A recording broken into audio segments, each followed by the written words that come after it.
In this video, I'm going to walk you through the controls of Refine and just tell you a little bit about the plugin, why we made it, etc.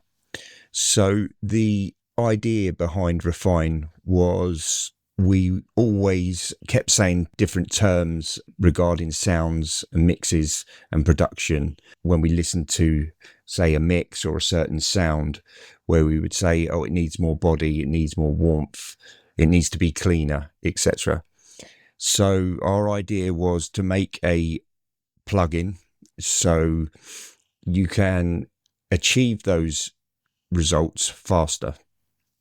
So you've got 12 different macros, 6 on enhanced and 6 on resolve. So enhanced will boost and resolve will cut. So let me just run you through it. So we'll start on the top. So you have the save preset, so you can save all your own presets and build a collection. And then next we have the preset menu. There's actually going to be 15 presets in the final version, all designed by Metta and Glyde. And then we have the undo button, and then we have the A/B button, so you can design 2 different versions and A/B between them. Then we just have the bypass button. So then coming to the control section, we have enhanced mode and resolve mode. Again, enhanced will boost and resolve will cut.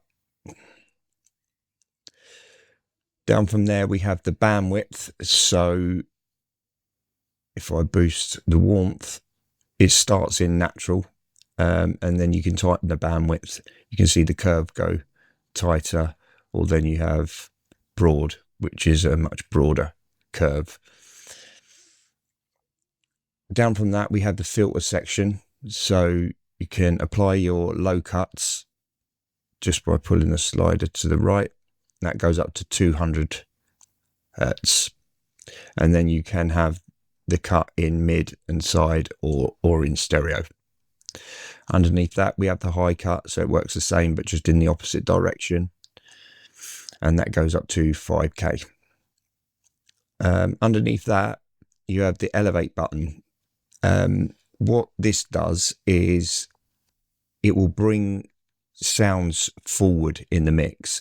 So there's a few different processes going on underneath the hood when you engage elevate, and then you've got the elevate amount. I would suggest when you use elevate, you start low and bring it up gradually. What I will say is elevate does have some stereo widening built into the algorithm, so be quite subtle with it, and I wouldn't use it on bass elements. From what I can remember, the stereo widening starts at 200 hertz and then upwards, so yeah, you might be able to use it subtly on bass, but I would steer clear of it. Then underneath that you've got the linear phase mode, which obviously is great for low end elements, bass, sub bass, etc., because it doesn't change the phase of the sound.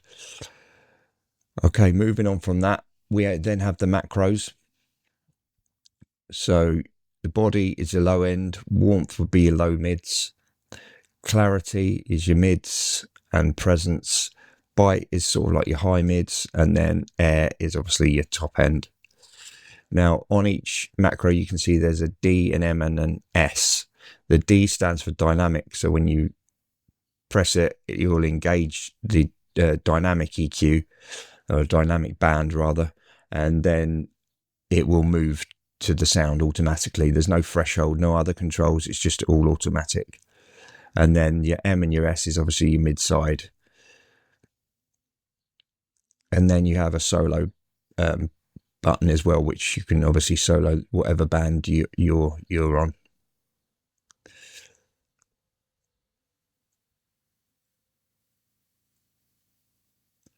So to the resolve mode, you have tighten, which is again tightening the low end. You have clean, which would be your low mids. D-box would be your mids. Smooth, de-harsh, and soften. And again, the dynamic mid and side applies to all 12 of the macros. So that's really it. The plugin is fully resizable,